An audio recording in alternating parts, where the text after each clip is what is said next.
다 같이 찬송가 266장, 찬송가 266장, 주의 피로 이룬 샘물, 찬송가 266장 같이 찬양 드리겠습니다.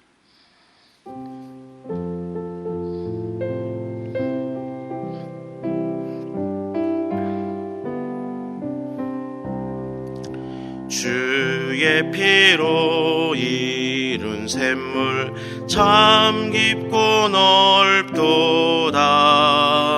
구원하는 그 신능력 다 찬송할지라. 찬송하세 주의 보혈 그 샘에 지금 나아가 죄에 깊이 빠진 이 몸 그 피로 씻어 맑히네. 죄악 세상 이김으로 거룩한 길 가는 나의 마음 성전 삼고 주께서 계시네. 찬송하세 주의 보혈 그 샘에 지금 나아가 죄에 깊이 빠진 이 몸 그 피로 씻어 맑히네. 주 예수를 깊이 아는 놀라운 그 은혜 하늘나라 즐거움이 매일 새롭도다. 찬송하세 주의 보혈 그 샘에 지금 나아가 죄에 깊이 빠진 이 몸 그 피로 씻어 맑히네. 아멘. 우리 먼저 기도하겠습니다. 은혜로우시고 자비로우신 하나님 아버지, 오늘도 새로운 하루를 시작하게 하시고 그 시작을 무엇보다 주의 전에 나와서 기도하게 하시니 감사합니다. 사모하는 우리의 모든 심령 위에 주께서 미리 준비하시고 예비하신 그 은혜를 부어 주옵소서. 말씀을 들을 때에 우리의 귀가 열리게 하시고 기도할 때에 그 입이 열리게 하셔서 받은 바 그 은혜로 성령 충만한 가운데 믿음으로 승리하는 오늘 하루도 되게 해 주시옵소서. 특별히 교회적으로 진행 중인 성경 1만독과 찬송 완창을 통해서 주를 향한 그 마음이 더 커지게 하시고 항상 감사가 입술 가운데 흘러나오게 해 주시옵소서. 주여, 특별히 우리 대한민국을 불쌍히 여겨 주시옵소서. 코로나 사태로 여러 가지 어려운 때에 이 땅의 정치, 경제, 사회 그 모든 부분 가운데 평안함을 허락해 주시고 또 모든 가족마다 회복의 은혜를 베풀어 주시고 이 땅에 또 모든 그 질병과 바이러스가 이제는 다 물러갈 수 있는 은혜를 주께서 허락해 주시옵소서. 또한 조국교회를 불쌍히 여겨 주시옵시고 말씀과 예배가 회복되게 하시며 기도와 전도가 열리게 주여 은혜 베풀어 주시옵소서. 오늘도 또한 우리 대전중앙의 모든 가족들을, 우리 성도들을 축복합니다. 그 모든 가정마다 평강으로 지켜주시고 영육간에 강건케 해주시며 주께서 주신 그 일상이 모두 은혜임에 감사하는 그 하루가 될 수 있도록 은총 베풀어 주시옵소서. 우리의 기도 가운데 선하게 응답하시는 예수 그리스도의 이름으로 기도드립니다. 아멘. 오늘 여러분과 함께 나눌 말씀은 요엘서 2장 말씀입니다. 요엘서 2장 우리 28절로 32절까지의 말씀을 한 절씩 교독하도록 하겠습니다. 28절부터 32절까지의 말씀입니다. 그 후에 내가 내 영을 만민에게 부어주리니 너희 자녀들이 장래일을 말할 것이며 너희 늙은이들이 꿈을 꾸며 너희 젊은 이는 이상을 볼 것이며 그때 내가 또 내 영을 남종과 여종에게 부어줄 것이며 내가 이적을 하늘과 땅에 베풀리니 곧 피와 불과 연기 기둥이라. 여호와의 크고 두려운 날이 이르기 전에 해가 어두워지고 달이 핏빛같이 변하려니와. 같이 읽겠습니다. 누구든지 여호와의 이름을 부르는 자는 구원을 얻으리니 이는 나 여호와의 말대로 시온산과 예루살렘에서 피할 자가 있을 것이며 남은 자 중에 나 여호와의 부름을 받을 자가 있을 것임이니라. 아멘. 오늘도 기도로 새벽을 깨우시는 모든 성도님들을 주님의 이름으로 환영하고 축복합니다. 여러분의 그 기도 가운데, 간구 가운데 하나님께서 선하게 복되게 응답해 주시기를 바랍니다. 오늘은 요엘서 2장 28절부터 32절까지 말씀을 중심으로 크고 두려운 여호와의 날, 크고 두려운 여호와의 날이라는 제목으로 함께 말씀을 나누겠습니다. 이 요엘서의 특징은 메뚜기 재앙입니다. 수백만에서 최대 수십억에 이르는 그 메뚜기 떼가 이 마을을 덮치면은 농작물이 하나도 남지 않는 엄청난 자연 재앙이 바로 이 메뚜기 재앙입니다. 하지만 이 요엘서의 이 메뚜기 재앙은 단순한 어떤 자연재해가 아니라 유다 백성들의 그 죄악 때문에 하나님께서 보내신 어떤 하나의 경고요, 또 앞으로 다가올 더 큰 재앙의 어떤 시작에 불과합니다.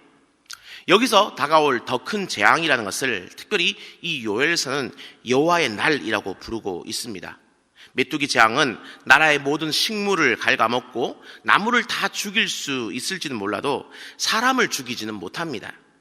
단지 사람으로 하여금 슬퍼서 애곡하게 만들고 배고파서 고통스럽게 만들지는 몰라도 그 목숨을 빼앗지는 못한다라는 것입니다. 하지만 앞으로 다가올 그 여호와의 날은 이 백성들의 생명을 빼앗고 나라 자체를 소멸시키는 아주 무섭고 두려운 날이 될 것이다 라고 지금 이 요엘 선지자는 예언하고 있습니다. 그렇다면 이 여호와의 날이라고 계속 이야기하고 있는데 과연 이 여호와의 날이라는 것은 어떤 날을 의미하는 것일까요? 원래 이 여호와의 날은 이스라엘 백성들이 학수고대하면서 기다리던 날이었습니다. 여호와께서 이스라엘 가운데 돌아오셔서 구원해 주시는 날이 바로 여호와의 날이라고 그들은 생각했기 때문입니다. 이스라엘이 남북으로 나뉘면서부터인지 혹은 이 남유다의 형편이 점점 어려워지면서부터인지는 분명하지 않지만 언젠가부터 이 이스라엘 백성들 사이에서는 여호와의 날이 오면 갈라졌던 그 남유다와 북이스라엘이 통일이 되고 그 옛날 다윗과 솔로몬 시대의 그 영광을 다시금 우리는 찾게 될 것이다 라는 그런 생각이 이 백성들 가운데는 팽배해 있었습니다. 하지만 오늘 본문의 이 요엘 선지자는 너희들이 그렇게 기다리던 그 여호와의 날이 분명 오기는 올 것인데 그날은 너희들의 그 기대처럼 영광스럽고 복된 날이 아니라 어둡고 캄캄하고 큰 재앙이 임하는 아주 두려운 날이 될 수 있다라고 지금 이야기하고 경고하고 있는 것입니다. 특별히 그날은 이 메뚜기 떼와 같은 큰 군대가 침공하여서 이 유다를 철저하게 붕괴시키는 그런 날이 될 수도 있다라고 지금 요엘 선지자는 경고하고 있는 것입니다. 그럼 여기서 질문이 하나 생깁니다. 유다 백성들은 이 여호와의 날을 복된 날이라고 지금 생각을 하고 있습니다. 그러나 지금 이 요엘 선지자를 통해서 하나님은 이 여호와의 날이 아주 무서운 심판의 날이 될 것이다 라고 또한 말씀하고 있습니다. 그렇다면 이 하나님의 생각과 이 유다 백성들의 생각은 왜 이렇게 다르게 되는 것일까요? 그것은 이 지금 유다 백성들이 여호와의 날의 진정한 어떤 성격을 몰라서 그런 것입니다. 이 여호와의 날의 그 기원이라고 본다면, 가장 첫 번째 여호와의 날이라고 본다면 바로 그것은 하나님께서 애굽의 그 모든 장자들을 죽이신 바로 그 날이라고 볼 수 있습니다. 하나님께서 친히 이 애굽 땅을 방문하셔서 하나님을 대적하던 그 바로와 애굽의 모든 장자들을 죽이시고 이스라엘의 그 장자들을 구원하신 날이 바로 여호와의 날의 모델이 되는 것입니다. 곧 하나님을 대적하는 이들에게는 죽음을, 하나님을 고대하고 기다리고 간절히 바라는 이들에게는 구원을 주시는 어떤 이중적인 성격을 지닌 날이 바로 이 여호와의 날이라고 볼 수 있습니다. 그리고 이 여호와의 날 이전의 모든 재앙들, 나일강이 피로 변한다든지 개구리와 이 파리 같은 것들이 공격을 한다든지 또는 가축이 병들고 사람의 몸에 어떤 종기가 생기는 그런 것들은 참 재앙의 어떤 맛보기에 불과하다라는 것입니다. 하나님께서 하나님을 거역하는 그 모든 사람들에게 죽음으로 다스리기 전까지 진노를 돌이키지 않는 그런 분이시기 때문에 여호와의 날은 불의한 자들을 죽이시는 날이요, 이 죽음 이전의 모든 재앙들은 어쩌면 맛보기에 불과하다는 것입니다. 그리고 여기에 더해서 이스라엘 백성들이 한 가지 더 모르고 있는 사실이 있었습니다. 그것은 무엇이냐? 바로 자신들이 이 여호와의 날에 심판을 받을 수 있는 불의한 자들이 될 수도 있다라는 바로 그 사실 말입니다. 이 요엘서의 유다 백성들은 우리 요엘서 1장이 이야기하고 있는 것처럼 호시탐탐 그 말씀의 줄을 풀어버리고 이 세상을 향해서 또 자신의 욕망을 향해서 달려가기를 바라는 소원했던 그런 사람들이었습니다. 그럼에도 불구하고 그들은 외적으로 자기 자신들이 하나님의 백성이라는 그 이름을 가지고 있기 때문에 결코 이 여호와의 날에 내가 심판받는 불의한 백성은 아닐 것이다 라는 그 착각 가운데 살아가고 있었다라는 것이죠. 하지만 어떻습니까? 이름을 가진다고 해서 어떤 외적인 어떤 호칭으로 불린다고 해서 진짜 그런 사람이 될 수 있을까요? 아닙니다.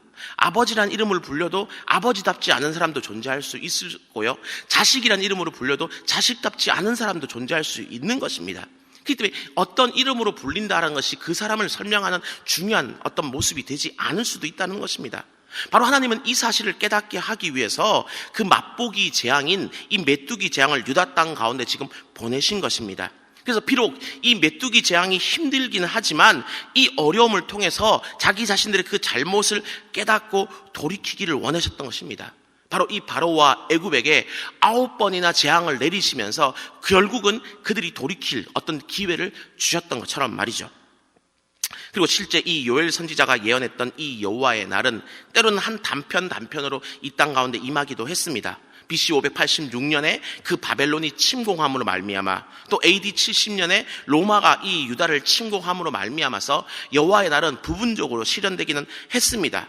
이날 이 예루살렘과 유다는 철저하게 파괴되었고 유다 백성들은 죽거나 사로잡혔던 것처럼 말이죠. 하지만 성경이 이야기하고 있는 궁극적인 여호와의 날은 아직 임하지 않았습니다. 불의한 자들에게 영원한 심판의 죽음을 주시는 그 형벌의 날은, 그 마지막 종말의 시간은 아직 우리에게 임하지 않았다는 것입니다. 이 날은 우리 주님께서 다시금 이 땅 가운데 재림하실 때에 실현되는 그런 날입니다.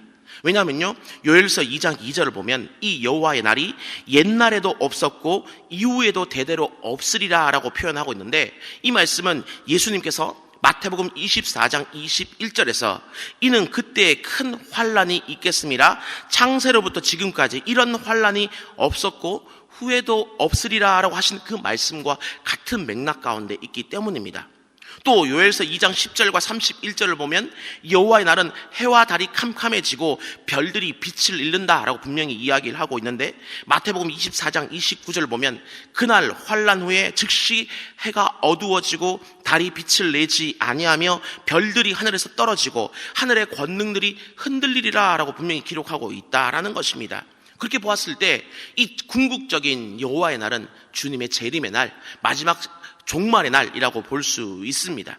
따라서 이스라엘 역사 가운데 실현된 그 여호와의 날은 단지 예표에 불과하고요, 궁극적인 여호와의 날은 우리 주 예수 그리스도의 그 재림의 날 실현된다라고 우리는 말할 수 있습니다. 곧 오늘 본문이 말하고 있는 이 여호와의 날에 대한 어떤 경고는 오늘 본문의 1차적 독자인 이 유다 백성들뿐만 아니라 아직 종말의 날이 임하지 않은 이 시간을 살아가고 있는 오늘날의 우리 모두에게 주어지는 그런 경고의 말씀이다라고 볼 수 있는 것입니다. 그런데 이 2장 1절 말씀을 보면 이 여호와의 날이 가까이 왔고 피할 수 없다라고 지금 강력하게 경고하고 있습니다. 이는 여호와의 날이 이르게 됨이라, 이제 임박하였으니. 근데 이것을 영어로는 it close at hand라고 얘기하고 있습니다. 손에 잡힐 만큼 그날이 아주 가까웠다는 겁니다. 하나님의 심판의 모래시계가 있는데 이제 거의 다 떨어져서 그 끝이 멀지 않았다는 것입니다.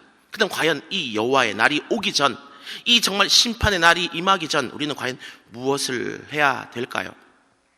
이런 이야기가 있습니다. 어떤 사람이 3마리의 닭을 기르고 있었습니다. 근데 자기 생일에 1마리의 닭을 잡아먹으려고 했는데 이 3마리 중에 2마리는 너무 예쁘고 1마리는 좀 못생겼습니다. 그래서 이 못생긴 닭을 잡아먹기 위해서 3마리의 그 모든 닭을 불러다 놓고 내가 며칠 뒤면 생일인데 내가 퀴즈를 내고 맞추면은 살려주고 못 맞추게 되면 내가 잡아먹겠다라고 이야기했습니다. 그리고 가장 예쁜 닭을 불러서 1 더하기 1은 얼마이냐라고 물으니까 아무리 닭이라도 그 정도는 답을 아니까 2라고 정답을 얘기하니까 통과시켜줬습니다. 두 번째 닭을 불러서 1 더하기 그러면 2는 얼마이냐라고 물으니까 3이라고 역시 대답을 하고 통과시켜 주었습니다. 마지막 세 번째 못생긴 닭을 불러놓고는 41만 8,859 곱하기 52만 8,335는 얼마이냐라고 물어보니까 그 닭이 이렇게 얘기했다죠. 차라리 물을 빨리 끓이십시오. 절 잡아 먹으십시오라고 말입니다. 원래 닭이라는 짐승 자체가 그렇게 머리가 좋지 않은데 너무 복잡하고 어려운 문제를 내니까 그냥 잡아 먹어라 라고 얘기했다는 겁니다. 근데 많은 사람들이 이 여호와의 날을 기다리면서 어쩌면 이런 세 번째 닭과 같은 모습으로 살아가는 것을 볼 수 있습니다. 어차피 임할 것이고 어차피 피할 수 없는 날이라면 그냥 지금 살아가고 있는 날은 내가 살고 싶은 대로 마음대로 살아가겠다 하는 어떤 자포자기의 심정으로 살아갈 수 있다는 겁니다. 혹은 막연하게 잘 되겠지, 나는 구원받을 수 있겠지라는 근거 없는 어떤 낙관론으로 살아갈 수 있다는 겁니다. 오늘 본문의 이 유다 백성들처럼 말입니다. 하지만 이 두 가지 모습 다 종말을 기다리는 정말 옳은 태도라고 볼 수는 없습니다. 오히려 오늘 본문 요엘서 2장 12절부터 14절은 이 여호와의 날이 다가오기 전 우리는 어떻게 살아야 되는가를 잘 보여주고 있습니다. 2장 12절부터 14절인데요. 여호와의 말씀에 너희는 이제라도 금식하고 울며 애통하고 마음을 다하여 내게로 돌아오라 하셨으니 너희는 옷을 찢지 말고 마음을 찢고 너희 하나님 여호와께로 돌아올지어다. 그는 은혜로우시며 자비로우시며 노하기를 더디하시며 인애가 크시사 뜻을 돌이켜 재앙을 내리지 아니하시나니 주께서 혹시 마음과 뜻을 돌이키고 그 뒤에 복을 내리사 너희 하나님 여호와께 소제와 전제를 드리게 하지 아니하실런지 누가 알겠느냐라는 바로 이 부분입니다. 여기 보면 중요한 표현이 하나 등장하고 있는데 바로 그것은 무엇이냐, 여호와의 날이 올 것은 확실한데 만약 지금 돌이키긴 너무 늦었다 싶은 그런 순간, 그런 상황 가운데 있다 하여도 이제라도 그 순간이라도 정말 늦지 않았을까 생각하는 그 순간 이제라도 옷을 찢는 형식적인 회개가 아니라 마음을 찢는 회개를 하게 된다면 가능하다, 돌아올 수 있다, 돌이킬 수 있다, 그렇게 이야기를 하고 있는 것입니다. 곧 여호와의 날이 올 것은 확실하다면 그 날을 준비할 수 있는 대책을 세워야 되는데 그 대책이라는 것은 다른 그 어떤 것이 아니라 우리의 잘못에 대한 진실한 회개, 철저한 회개를 해야 된다라고 말하고 있는 것입니다. 그리고 이 죄에서 돌이켜 하나님 앞에, 다시금 말씀 앞에 겸손한 모습으로 서는 것이다 라고 이야기를 하고 있습니다. 그렇게 하면 비록 가벼운 징계는 있을지 몰라도 영원한 멸망의 칼날은 분명 피할 수 있을 것이다 라고 말하고 있는 것이죠. 왜냐하면 이렇게 진정한 회개를 하기만 하면 우리 하나님은 은혜로우시고 자비로우시며 노하기를 더디하시고 인애가 크신 그런 분이시기 때문에 그 뜻을 돌이키사 재앙을 내리지 않을 것이다라고 분명 말씀하시기 때문입니다. 또한 18절에 있는 그 말씀처럼 그때 여호와께서 자기 땅을 극진히 사랑하셔 그 땅의 백성들을 불쌍히 여기실 것이라고 분명히 약속하셨기 때문입니다. 그뿐만 아니라 28절부터 29절에 그 후에 내가 내 영을 만민에게 부어주리니 너희 자녀들이 장래일을 말할 것이며 너희 늙은이들이 꿈을 꿀 것이며 너희 젊은이들이 이상을 볼 것이며 그때 내가 또 내 영을 내 남종과 여종들에게 부어줄 것이라고 분명하게 약속하고 계시기 때문입니다. 곧 성령 하나님의 임재여 성령의 충만함에 축복도 허락해 주시겠다라고 말씀하는 것입니다. 거기다여 25절 말씀을 보면 내가 전에 너희에게 보냈던 큰 군대 곧 메뚜기와 느치와 황충과 팥중이가 먹은 그 횟수대로 너희에게 갚아주겠다. 물질적인 어려움이 있었다면 그것까지도 내가 다시금 회복시켜 주시겠다라고 지금 말씀하고 있는 것입니다. 곧 진정한 회개만 하기만 한다면 하나님께서 언제든지 다시금 그 뜻을 돌이키사 아낌없이 이전의 회복, 그 이상의 어떤 축복을 주시겠다라고 지금 약속하고 있는 것입니다. 곧 모든 선지자들이 말하고 있는, 특별히 이 요엘 선지자가 말하고 있는 여호와 날에 대한 그 경고라는 것은 그저 잘못에 대한 협박이 목적이 아닙니다. 징계를 하겠다는 것도 진정한 목적이 아닙니다. 여호와의 날을 이야기하는 진정한 목적은 하나님의 백성들이 현재 자기 자신들의 그 잘못과 하나님이 기뻐하시지 않는 그 모든 일들에 대해서 돌이켜서 진정으로 회개하고 돌아오라는 것이 바로 진짜 목적이라는 것을 잊지 마시길 바랍니다. 오늘 우리는 이 요엘서 2장을 통해서 여호와의 날에 대해서 지금 살펴보았습니다. 근데 앞에서 살펴보았듯이 이 날은 궁극적인 이 여호와의 날은 아직 임하지 않았습니다. 하나님께서 그 불의한 자들을 영원한 사망의 심판으로 인도하시는 그날은 아직 이르지 않았다라는 것입니다. 결국 이것은 우리 앞에 지금 두 가지의 길을 제시하고 있는 것입니다. 하나는 이 본문의 유다 백성들처럼 나는 불의하지 않다, 나는 하나님의 백성이라는 이름을 가졌다라는 그런 어떤 착각 가운데 변함없이 살아가면서 때로는 말씀의 줄을 어떻게 하면 조금이라도 더 느슨하게 만들고 이 세상 가운데서 마음껏 내 욕망을 충족시키며 살아갈 수 있을까 하는 그 길을 걸어가는 것이다 라고 볼 수 있을 것이며, 또 다른 한 길이 있다면 나의 그 잘못에 대해서 매일 눈물로 회개하면서 하나님께 그 아뢰며 정말 옷이 아닌 마음을 찢는 모습으로 주 앞에 다시금 서는 그런 길이라고 말씀드릴 수 있습니다. 여러분은 과연 그렇다면 어떤 길을 가시겠습니까? 그리스도인이라는 이름을 가졌기 때문에 나는 충분히 안전하다라는 그 안전망의 그 어떤 모습 가운데 살아가시겠습니까? 아니면 나는 주님 앞에 죄인이다라는 모습으로 마음을 찢으며 살아가시겠습니까? 저는 간절히 소망하기는 매일 회개하는 삶, 주님께 가까이 나가는 그런 삶을 살 수 있기를 소망합니다. 누가 뭐래도 제가 예수를 믿는 그 중요한 이유 중에 하나는 바로 재림의 날, 심판의 날, 여호와의 날, 다른 그 어떤 곳이 아니라 하나님 우편에 설 수 있기를 간절히 소망하기 때문입니다. 제 나름대로는 열심히 신앙생활하고 열심히 노력하고 살아왔는데, 그래서 주님 앞에 마지막 날 제가 주의 이름으로 열심히 살아야겠습니다 라고 이야기했는데 하나님께서 말씀하시기를 너는 누구냐? 나는 너를 알지 못한다 라고 혹 말씀하실까봐 두렵고 떨립니다.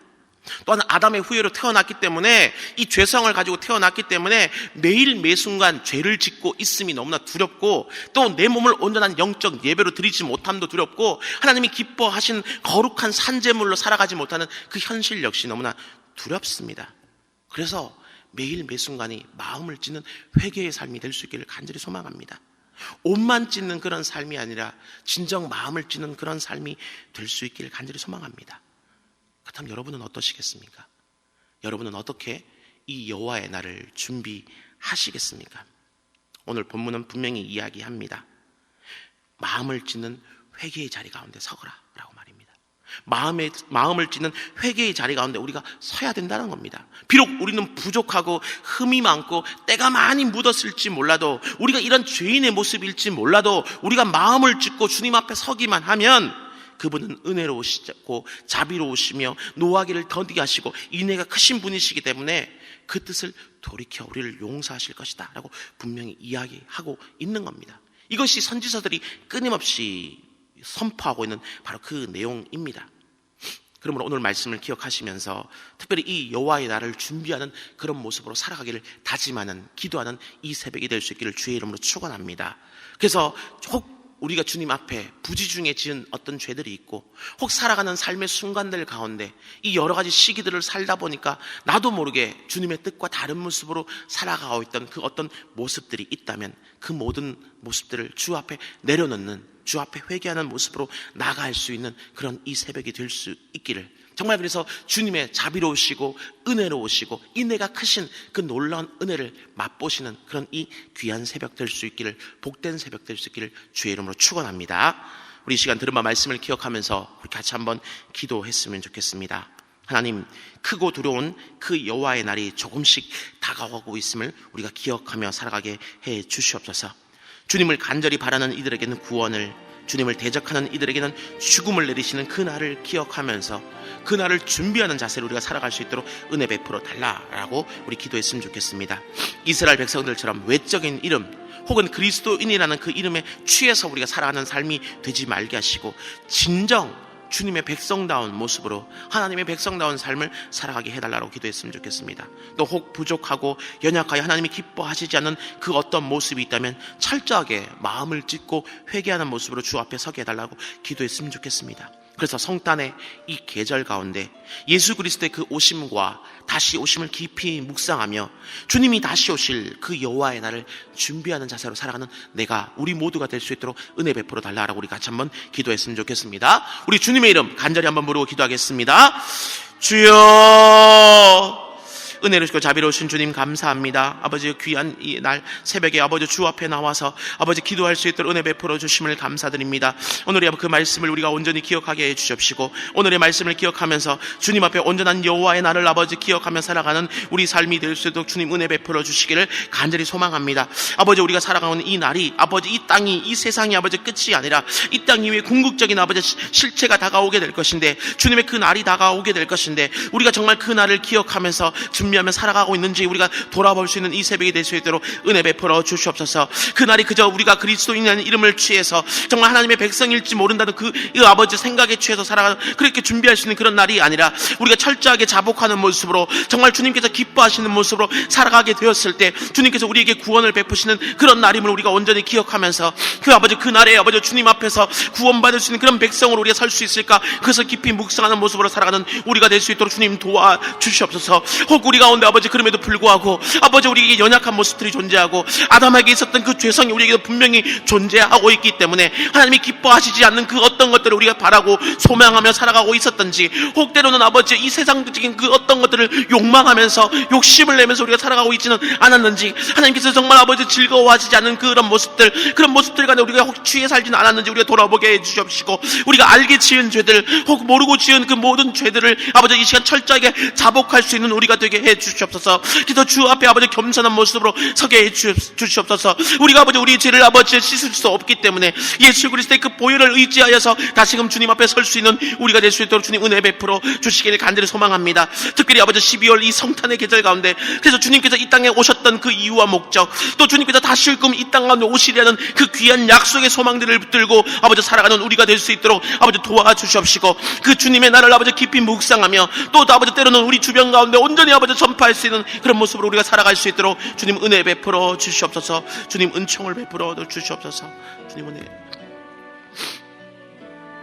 우리 특별히 이 시간 또 월요일 기도 제목을 한 번 더 기도하도록 하겠습니다. 매주 월요일은 특별히 성도들의 그 모든 가정과 지역 사회를 위해서 기도하는 날입니다. 그러므로 이 시간 기도하실 때 이번 한 주간도 우리 모든 성도들의 가정이 하나 되고 자녀들이 형통하며 영육간 강건하도록 해달라고 기도해 주시길 바랍니다. 성도들의 모든 생업과 사업장마다 하늘의 문이 열리고 복을 내려주시도록 기도해 주시길 바라고요. 성도들이 서는 곳마다 예수 그리스도의 그 향기를 나타내어서 지역사회가 또한 복을 받는 정말 우리 성도들이 또한 귀한 복이 되는 귀한 은혜가 넘치도록 해달라고 기도해 주시길 바랍니다. 그리고 계속해서 담임 목사님을 위해서 기도해 주시고 함께 동역하시는 모든 장로님들과 교육자들이 사랑으로 하나 되어서 온 교회가 성령 충만한 가운데 부흥의 역사를 이루게 해달라고 기도해 주시길 바랍니다. 성도들의 가정과 지역사회를 위해서 합심으로 기도하신 후에 또한 개인적인 기도 제목을 두고 자유롭게 기도하시면 되겠습니다. 이 시간 먼저 기도하시기 전에 저를 따라해 주시길 바랍니다. 주여 문을 열어 주옵소서. 주여 문을 열어 주옵소서. 주여 문을 열어 주옵소서. 우리 주님의 이름 한번 부르고 기도하겠습니다. 주여. 은혜로서 자비로우신 주님 감사합니다. 아버지 이 귀한 월요일 새벽을 아버지 또 다른 새롭게 시작하는 그 하루의